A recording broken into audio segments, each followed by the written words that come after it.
Survivor mains, I feel as though a wedge has been put between us. I don't mean to constantly focus on the killer side of things most of the time. I'm just a killer main, and it's mostly killer issues I deal with. I'm sorry I stomped all over your precious overpowered Barry Allen flash perk and said it needed to be nerfed. I mean, it still does, but I am sorry. If there's an olive branch to be given here, I did dedicate an entire video to attempting to make the Legion less insufferable to play against, and I dedicated 2 separate videos to solo queue and fixing the problems within it.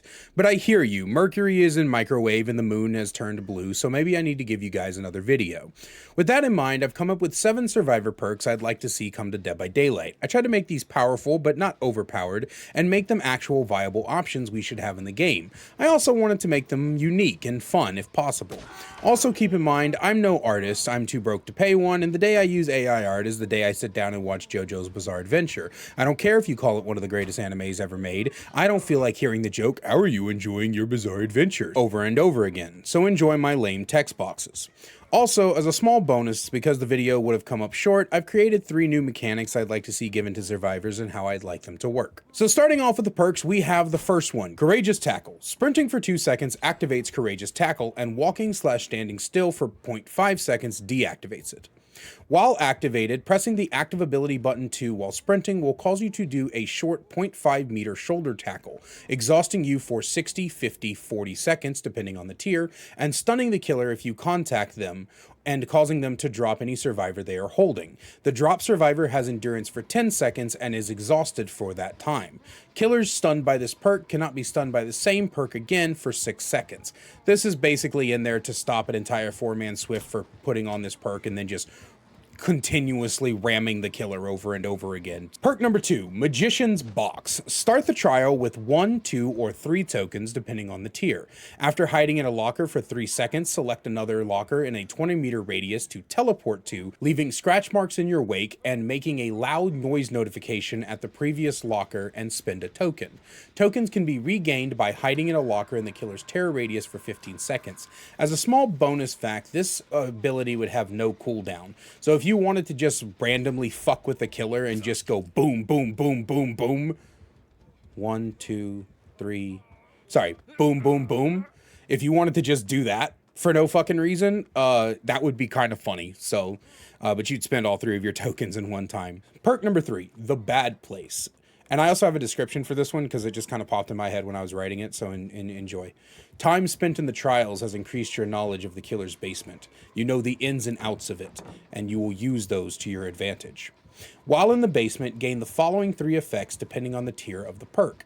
In Tier 1, you leave no scratch marks or pools of blood while in the basement. In Tier 2, you get the effect of Tier 1, plus you unhook survivors in the basement 15% faster. In Tier 3, you receive the previous 2 tiers effects, and you always see the aura of the basement chest. Unlocking the basement chest is done 50% faster, and any items you find will be at least rare or above, and have a 100% chance for rare add-ons, with a 50% chance for a very rare add-on, and a 15% chance for an iridescent add-on. Perk number 4, Boon Flare Trap. This boon has a 50% louder sound. When this boon is snuffed by the killer, receive a loud noise notification and reveal the killer's aura for 8, 9, or 10 seconds, depending on this perk's tier. The killer is blinded and then suffers from the blindness status effect for 15, 25, or 35 seconds, depending on this perk's tier. The boon breaks when it is snuffed. Perk number 5, Excellent Lessons.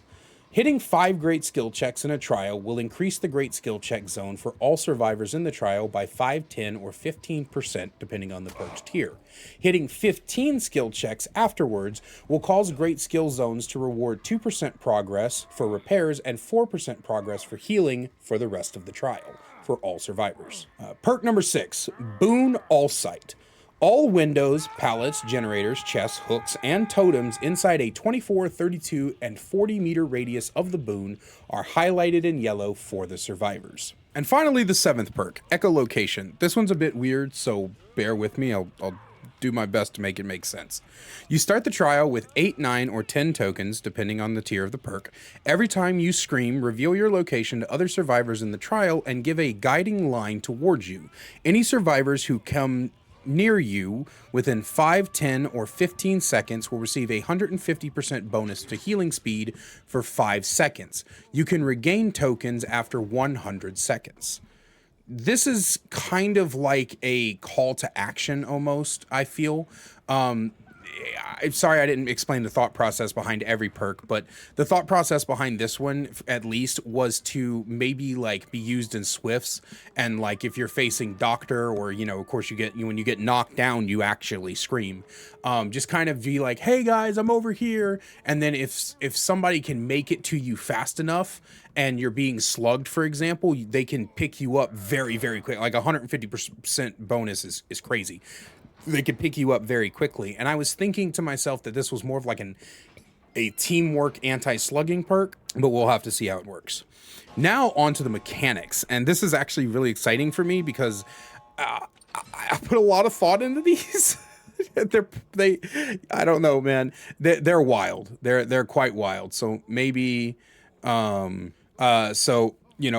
like you guys aren't like leaning back like, what the fuck is this? What the fuck are they talking about, whenever I say this. But okay, the first introduction I want to make is crawl spaces. I think it'd be really cool if certain maps had areas only the survivors could access. When I first came up with this idea, I spent a long time trying to figure out how I could balance it without it becoming broken, because chase is so important. I'd have to make it to where the path being taken that would win a survivor a chase and force the killer to not be able to follow would either have a significant punishment for the use of it, or would have counterplay for the killer. And in the end, I kind of did both-ish, not really both, you'll see. But the thing is, but here they are. Crawl spaces are places on indoor maps and in main buildings that the survivor can enter and end up on another part of the map, but the killer cannot. The space is too small. The aura of each space and where it will take you are highlighted for the survivors. Crawl spaces take 3 seconds to fully enter, during which time the killer may interrupt by tapping the attack button or doing a full lunge to deal a health state. Doing a hit still allows the survivor to use the crawl space even if they get downed. It will drop them off on the other end and make them scream, revealing their location. Kind of like whenever Dead Hard drops you as a survivor, or whenever you use plot twist, there's a scream and a bubble to show the killer where you fell. That's what this would do. But interrupting grabs the survivor and throws them into the nearest wall, injuring them if they are healthy, but deep wounding them if they are injured. This action puts the killer into a 4-second animation, allowing the survivor to make an escape with the injured speed boost. Upon entering a crawl space, a short animation will play and the survivor will come out on the other side. For indoor maps, I was thinking like 6 to 10 crawl spaces. For main buildings, 1 to 2. I wanted to put one in Shack, but I didn't know if that would really work that well because Shack is Shack. And with this new mechanic, I feel like we could also introduce some perks down the road. So many perk options. Faster entry speed, or reading when you come out, some sort of inner healing effect, all sorts of fun shit could come from a mechanic like this. The second mechanic I've come up with is reinforcing. Survivors can reinforce a pallet to make it take an extra second to break with the break action. And if you listen closely, you can hear my entire community let out a resounding, "What?" at the thought of me buffing pallets. But no, I think this as a base mechanic would actually be really cool and fairly balanced. Reinforcing would take 10 seconds and cannot be done within the killer's terror radius, and it also can't be done to standing pallets. It's a way for survivors to play a sort of tower defense thing with generators or something of the like. While I don't think it's too awful, I mean, it does take a bit to do, and the setup is losing a pallet stun and potentially even a pallet if you reinforce one and the killer never shows up to your area. So I think overall it's a fairly balanced mechanic, but it would still be really fun and interesting and add additional objectives to do. And my final mechanic is actually a new item, flares.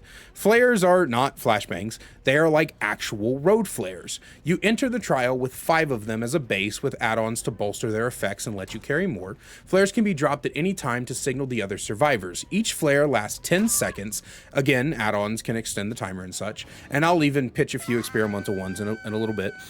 During the time the flares are down, the other survivors can see the killer's aura when they are within 3 meters of the flares, the auras of any gens within 5 meters of the flare, and the aura of the survivor who dropped the flare is revealed within 10 meters. This item is a way to help you communicate to other survivors what is happening in an interesting way.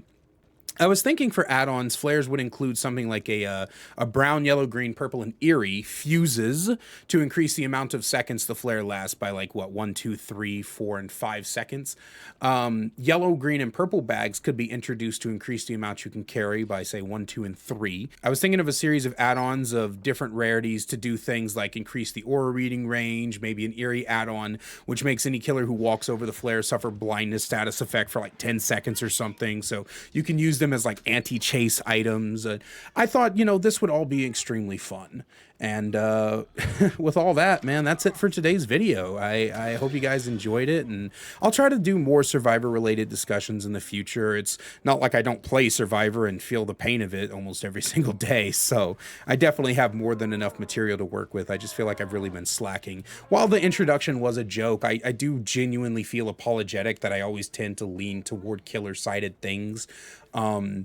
And I just wanted to give you guys something, man, something cool. That we're always hearing about killer concepts and killer powers and killer perks, and I just wanted to do something for the survivors. So, but also I want to do more concept work as well. Like I have my how to fix series, but I feel like a lot of my content in recent times has just been bitching about the community and the game, and it's all like starting to kind of wear on me a bit. So I want to interlace those commentaries, those discussions with these fun concept videos. I'm actually working right now on another concept video.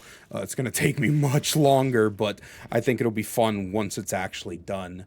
But other than that, please make sure you guys let me know down below what you thought of everything. I love you all, and I will see you in the next one.